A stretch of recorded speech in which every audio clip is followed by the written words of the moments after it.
If you've been successful, you didn't get there on your own. You didn't get there on your own. I'm always struck by people who think, well, it must be because I was just so smart. There are a lot of smart people out there. It must be because I worked harder than everybody else. Let me tell you something. There are a whole bunch of hard-working people out there.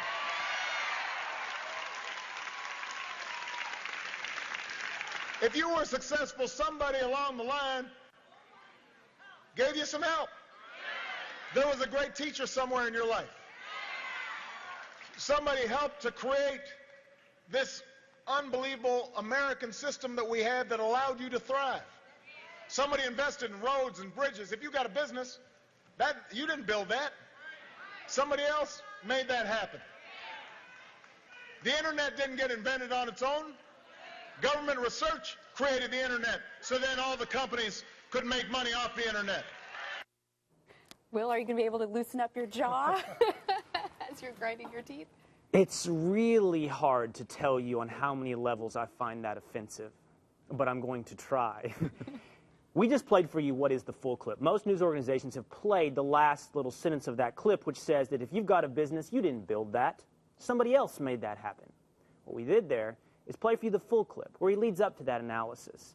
Let's dispense with some of the technical aspects of this quickly. That is, this is argument, essentially, that is used to invoke the concept that the rich aren't paying their fair share when it comes to taxation. So just let's get the technical aspects out of the way on this. We know, because we've talked about it on this show several times, that the top 10% of wealth earners in this society pay 71% of the federal income tax, and the top 1% pay 39% of the federal income tax. Now, let's move on to what I think is the more important part of this conversation. That's the abstract concepts here. And Matt, I want to start with you, throw this over to you, because what I feel like is revealed here at a philosophical level for President Barack Obama through his language use is how he views not just who owns the American dream, but really who owns their own success.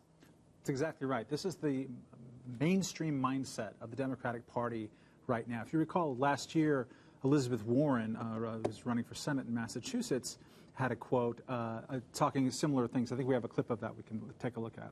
Hear all this, well, this is class warfare, this is whatever. No, there is nobody in this country who got rich on his own. Nobody. You built a factory out there, good for you, but I want to be clear, you moved your goods to market on the roads the rest of us paid for. Yep. You hired workers, the rest of us paid to educate. Let's take this logic to its natural step. I lived in Cuba in the late 90s for a brief period of time. It's a long story I won't get into. But the government there said to its baseball players, it allowed them to play in Japan, Italy, and a couple of other leagues out there. It said, you had to pay us 80% of whatever earnings you make abroad because we taught you how to play baseball. Right? You learned at our schools. We had great teachers. How are you going to thank them? You're going to thank them by giving us 80% of your salary, and we will prevent your family from going to jail back home. It is that same mindset. You know what? They have a lot of great teachers in Cuba.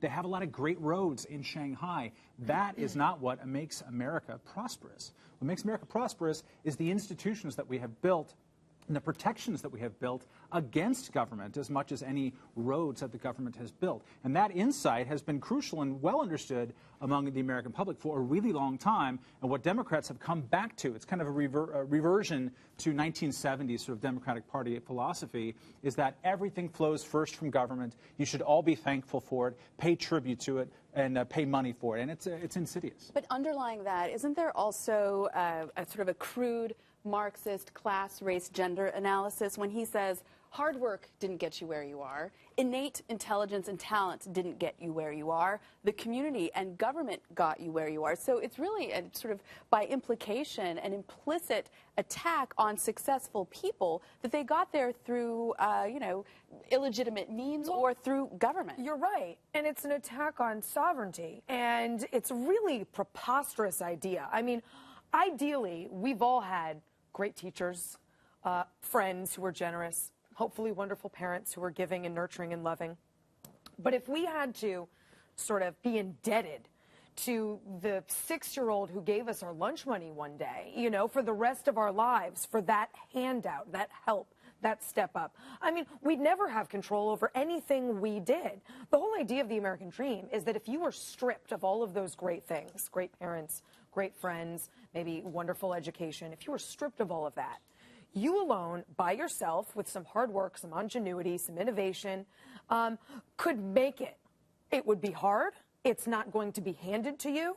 But we like to believe we live in a meritocracy and that you alone can get there. That's the American dream. Not that we've all been helped out, because everyone has been. But isn't he saying you Find me a can't get person there? who lives in a bubble. There's more than a whiff of statist demagoguery in both of the clips that we played. It's really pretty overwhelming, I think. But I have to say that from the Obama side of things, I'm kind of glad that he's coming out and saying this. This is actually the underpinnings of his entire philosophy laid bare. This leads you to a whole lot of other issues. Like, how could somebody think that raising taxes will increase the employment rate? How could anyone think that? Well, they think the state is responsible for everything.